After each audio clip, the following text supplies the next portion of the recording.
Hello, I'm Jenna Dagenhart with Asset TV, and I'm joined now by Tyler Cuba of Cuba Financial Group. We're here at Connexaterra in Denver, Colorado. Tyler, thank you so much for joining us. Great to be here. Thank you.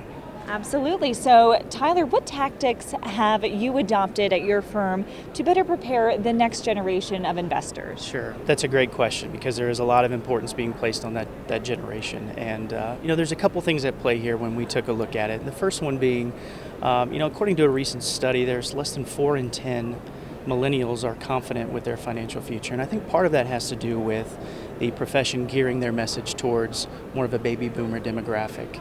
And so, we do kind of leave the next generation out of some of the messaging.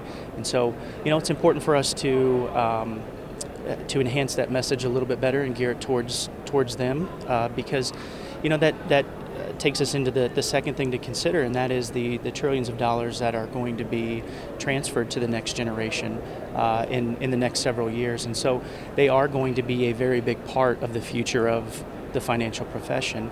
And so it's important for us to not only address them as new and potential clients, but also to develop an advice strategy that works for them based on the characteristics of the demographic that they are as millennials, being very technology driven, looking for on-the-go answers and solutions to help them make those financial decisions quickly and efficiently. So what we did especially was upgraded our technology suite to be able to deliver advice materially to each client that we have, but to do so in a unique way based on what's most important to them and how they like to take on advice. And Tyler, last year your firm experienced tremendous growth and you converted a great amount of advisory business. What advice would you offer to others who are hoping to do the same? Transitioning to advisory business doesn't happen overnight. It's a process that has to be thought through. There are a lot more things than just converting assets to advisory that need to be taken into consideration, and I think it starts with the firm's value proposition. When you incorporate advisory business, it has its own set of regulations, its own set of rules that have to be adhered to. And so I think it's important for advisors to really focus on their value proposition, their menu of services to their clients, and in doing so really take the time to plan and prepare how you would incorporate those assets into the business. And Tyler, what advice would you give a younger advisor who's hoping to invest or purchase a practice?